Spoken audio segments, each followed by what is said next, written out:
నీకు తెలుసు గోపి, మా కూతుర్ని మేము ఎలా పెంచుకున్నాము. అలాంటి బంగారం లాంటి జీవితాన్ని ఎత్తుగా చూసుకుని మమ్మల్ని కాదని వాసుని ప్రేమించి పెళ్లి చేసుకుంది. అది మీ ఇంట్లో కష్టాలు పడుతుందా, మనసుకు నచ్చిన వాడితో సంతోషంగా కాపురం చేస్తోంది అని తృప్తి పడ్డాను. కానీ ఈరోజు దాని కర్మ ఇలా కాలితే ఎలా భరించగలను? ఎలా మనసుకు సమాధానం చెప్పుకుని సర్దుకుపోగలను? ఇందాక కూడా అది ఏడుస్తుంటే ఊరుకో అమ్మా అని ధైర్యం చెప్పాను. కానీ నిన్ను చూడగానే నా దుఃఖం ఆపుకోలేకపోయాను గోపి. ఆ రోజు అది కనిపించకుండా పోతే దాన్ని నువ్వే వెతికి తీసుకొచ్చావు. నువ్వు ఉన్న చోట అది సంతోషంగా ఉంటుంది అనుకున్నాను. కానీ ఈరోజు ఇలా అయిపోయింది. మళ్ళీ దానికి న్యాయం చేయగలిగేది నువ్వు మాత్రమే నమ్మి నిన్ను వెతుక్కుంటూ వచ్చాను. ఇప్పటికే వాసు అంటే కోపంగా ఉన్న మా ఆయనకి ఈ విషయం తెలిస్తే ఆయన ఏం చేస్తారో నన్ను భయంగా ఉంది. అందుకే ఆయనకేం చెప్పకుండా ముందు నీ దగ్గరికి పరిగెత్తుకొచ్చాను. దాని బతుకు నువ్వే ఎలాగోలాగా చక్కదిద్దాలి గోపి. గోపి, మీకు మాటలు లేవని తెలుసు. అసలైతే నేను వెళ్ళి మీ అమ్మా నాన్నల్ని అడగాలి. కానీ వాళ్ళు న్యాయం చేయగలరనే నమ్మకం నాకు లేదు. నా కూతురి జీవితాన్ని ఎలాగైనా కాపాడు గోపి.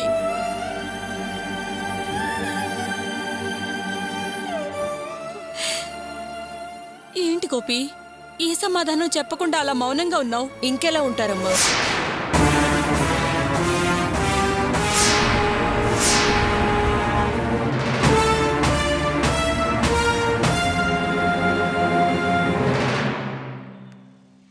మీరు మాట్లాడిందంతా విన్నాను. రేవతి నాకు చెల్లెల్లాంటిది. ఆమెకి కష్టం వచ్చిందని తెలిసి చాలా బాధగా ఉంది. కానీ ఇప్పుడున్న పరిస్థితిలో ఆయన మీకు ఎలాంటి సాయం చేయలేరు. అందుకే మీకేం సమాధానం చెప్పాలో తెలియక, ఎలా ఓదార్చాలా అని తోచక అలా మౌనంగా నిలబడిపోయారు. అదేంటి గోపి, అర్చన అలా అంటోంది? ఎందుకలా మౌనంగా ఉన్నావు? నువ్వేం చేయలేవా? ఏంటి గోపి మాట్లాడో? మీ ఇంట్లో వాసుకి గట్టిగా బుద్ధి చెప్పి దారికి తేగలిగే అర్హత నీ ఒక్కడికే ఉంది. నువ్వు ఇలా ఉంటే ఎలా? మీరలా అనుకోవడంలో పొరపాటేం లేదు. కానీ మీలా ఆ కుటుంబంలో ఆయన గురించి ఎవరూ అనుకోవడం లేదు. ఇప్పుడు ఈ సమస్యలో తలదూరిస్తే మళ్ళీ కొత్త కొత్త సమస్యలొస్తాయి.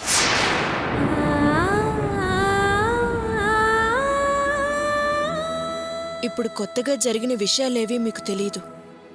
కేవలం 5,000 రూపాయల కోసం అత్తయ్య ఇంట్లోంచి నన్ను బయటికి గెంటింది. డబ్బు చేతిలో పెట్టాకే ఇంటి లోపలికి అడుగు పెట్టమంది. నేనేదో కేవలం నా జాగ్రత్త కోసం తలుపుకి తాళం వేసుకెళ్లాను. కాని అత్తయ్య, ఆహా, నువ్వు వాసుని అనుమానించి తాళం వేసుకుని వెళ్తున్నావు, మమ్మల్ని అవమానిస్తున్నావు అంటూ రివర్స్లో మమ్మల్ని తప్పు పట్టింది.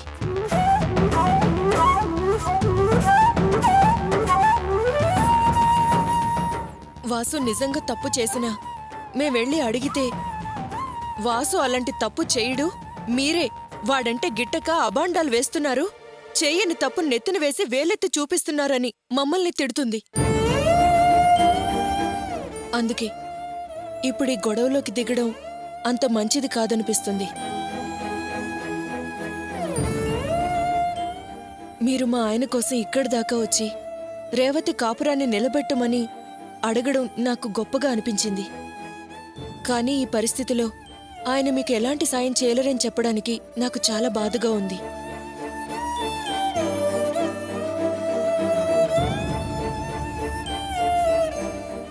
మా పరిస్థితి అర్థం చేసుకోండి. మేము మీకు సాయం చేసే అవకాశమే లేదు. మీరిలాంటి సమాధానం చెప్పే పరిస్థితిలో ఉంటారని నేను ఊహించలేదు.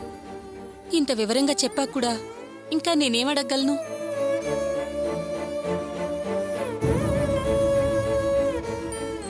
కన్నవాళ్లకి ఎంత ద్రోహం చేసినా పిల్లల్ని శపించకూడదు అంటారు. శపిస్తే అది వాళ్ళకి తప్పకుండా కీడు చేస్తుందట.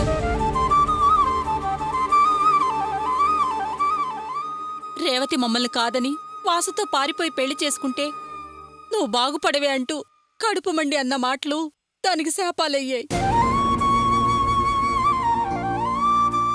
అందుకే దానికి అన్యాయం జరిగింది. కానివ్వండి, దాని తలరాతి ఎలా ఉంటే అలా అవుతుంది. మీరేం చేయగలరు, మేమేం చేయగలం?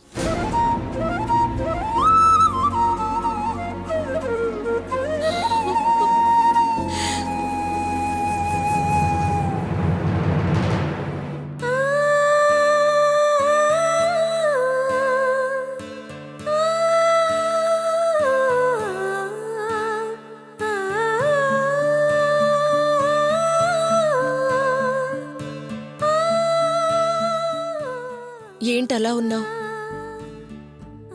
నేను ఆవిడికి చెప్పిన సమాధానం నీకు బాధ కలిగించిందా? నేను ఉన్న పరిస్థితే కదా చెప్పాను. నువ్వు కలవ చేసుకుంటే మీ అమ్మే కదా అన్నన్ని మాటలని గొడవకి దిగుతుంది. నాకు అర్థమైంది అర్చన. కాకపోతే రేవతికి అన్యాయం జరిగింది. ఆవిడ ఆ బాధని వాళ్ళ ఆయనకు కూడా చెప్పకుండా నాకు చెప్పుకోవడానికి వచ్చింది. నేనేదైనా సహాయం చేస్తాననుకుంది. కానీ నేనిప్పుడు సహాయం చేసే పరిస్థితుల్లో లేను. ఇప్పటిదాకా నన్నెవరన్నా వచ్చి సహాయం అడిగితే నాకు తోచింది ఏదో ఒకటి చేసేవాణ్ణి. కానీ మొదటిసారిగా ఈవిడ విషయంలో నేనే సహాయం చేయలేకపోతున్నానని చాలా బాధగా ఉంది. నీ బాధ నాకు అర్థమైంది. కానీ మనమేం చేయగలం? వాసుగాడు చాలా మారిపోయాడు, బాధ్యత తెలుసుకున్నాడని నేను చాలా సంతోషించాను అర్చన. కానీ ఆవిడ వాసుగాడి గురించి అలా మాట్లాడుతుంటే నమ్మలేకపోతున్నాను. నమ్మలేకపోవడం ఏంటి? ఆవిడ కావాలని ఇలాంటి మాటలు చెప్తుందా? లేదా నా కూతురికి అన్యాయం జరిగిందని ఏడుస్తూ ఇక్కడ వరకు వస్తుందా? అంత అవసరం ఆవిడకేముంది? నిజంగా రేవతి విషయంలో అన్యాయం జరుగుంటే ఖచ్చితంగా న్యాయం చేసే తీరాలి. అలా అని సమస్యలో తలదూరిస్తే మన మెడకి చుట్టుకుంటుంది. అలా అంటావేంటి అర్చన? అలా అని చూస్తూ ఊరుకుంటావా? అలా వదిలేస్తావా? అవును, వదిలేసి కామ్గా చూస్తూ ఊరుకోవాలి. ఇక నుంచైనా అది నేర్చుకో. ఇంతవరకు వాళ్ల కోసం వీళ్ల కోసం అని కష్టపడింది చాలు. ఇక నుంచైనా మన కోసం మనం కష్టపడదాం.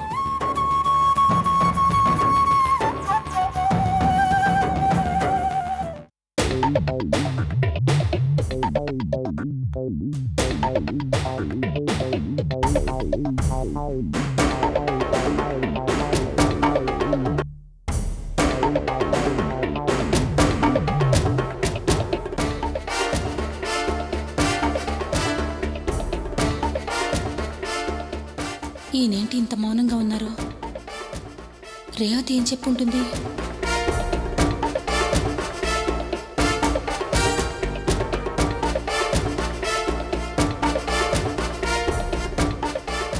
ఏమండి, ఎప్పుడొచ్చారు? ఏంటిలా కోపంగా కూర్చున్నారు? రేపు వస్తానన్నారు, ఈవేళే వచ్చేసరి. వెళ్ళిన పని అయిపోయిందా?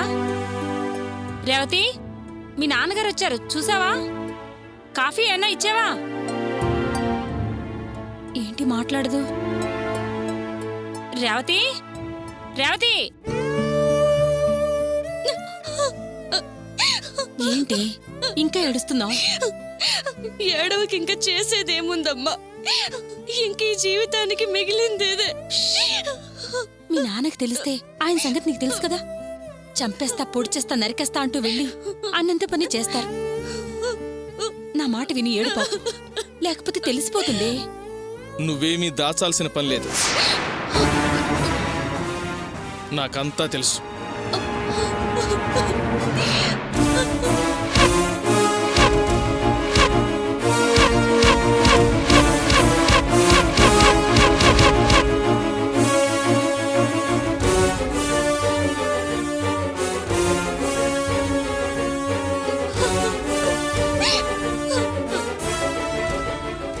యాండి, నేనింటికి రాగానే నా కూతురు బాధపడుతూ అన్ని విషయాలు నాకు చెప్పింది.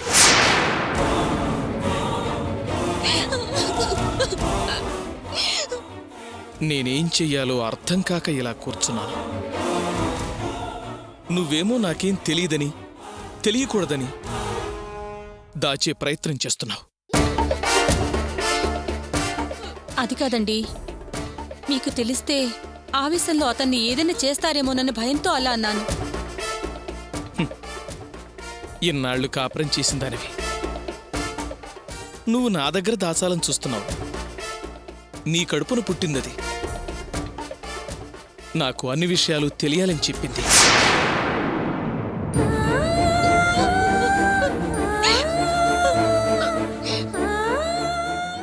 తన బాధంతా వెళ్ళగక్కింది. నా కూతురికేంటి ఇలా జరిగిందని నాకు చాలా బాధగా ఉంది.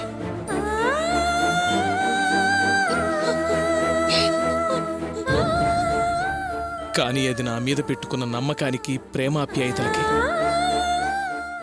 ఆనందంగా ఉంది.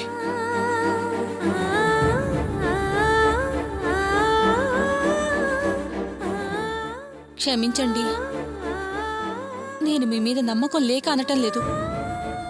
ఇంతకు ముందు మీ సంగతి నాకు తెలుసు కాబట్టి ఆ ఆవేశానికి భయపడి తెలియకూడదనుకున్నాను. కావచ్చు, నేను కాస్త మొరటుగానే ప్రవర్తించేవాణ్ణి. కానీ క్రిమినల్ కాదుగా. అయినా ఊళ్ళో వాళ్ళ సమస్యలను ఎన్నో తీర్చిన వాణ్ణి. నా కూతురు సమస్యను నేను తీర్చలేను?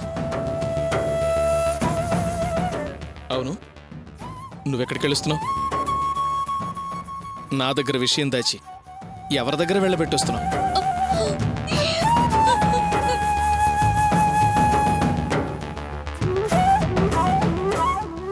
గోపితో చెప్పొస్తున్నానండి.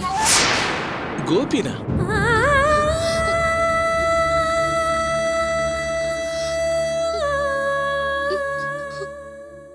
అవునండి, వాసు వాళ్ళ అన్నయ్య. రేవతి ఇంట్లోంచి వెళ్ళిపోయినప్పుడు పాపం బాధ్యతగా వెతికి దీన్ని తీసుకొచ్చాడు. అందుకే అతనికి చెప్పాను.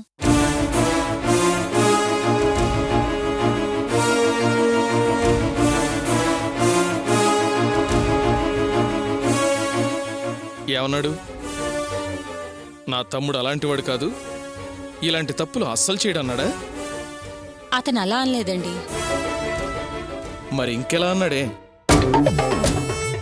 దయచేసి నాకేం చెప్పకండి, నేను వాళ్ళ విషయంలో తలదూర్చను అన్నాడు.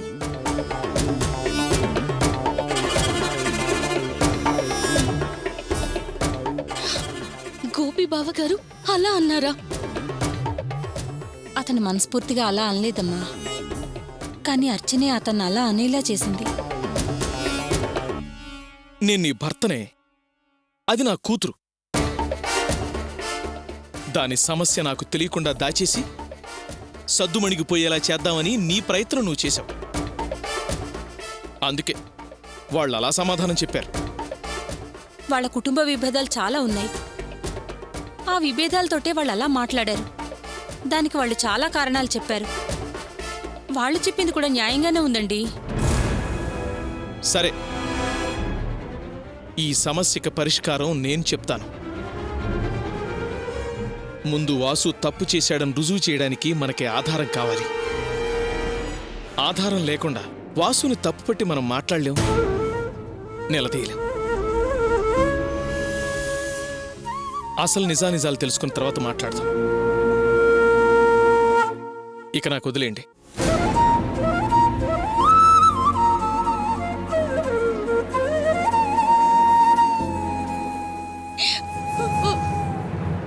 మీ నాన్న ఈ సమస్య విని ఇంత ప్రశాంతంగా ఉండడం నాకు ఆశ్చర్యంగా ఉందమ్మా. నేనే పరిష్కారం చేస్తానడం నమ్మలేకపోతున్నాను. ఇక నువ్వేం దిగులు పడకమ్మా. మీ నాన్న ఖచ్చితంగా నీ సంసారం చక్కదిద్ది ఒక కొలిక్కి తెస్తారు. ఏడవకమ్మా, ఏడవకు. రా.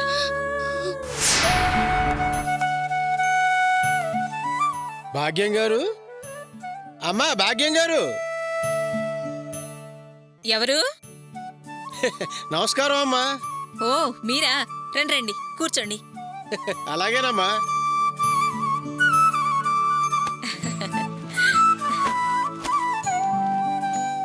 రండి కూర్చోండి. అనంత పద్మనాభ. అమ్మా ఏం తీసుకుంటారు? Coffee, tea? ఇప్పుడు ఏ వద్దమ్మా, కాసిన చల్లటి మంచినీళ్ళు ఇప్పించు చాలు. తెస్తానండి. ఆ,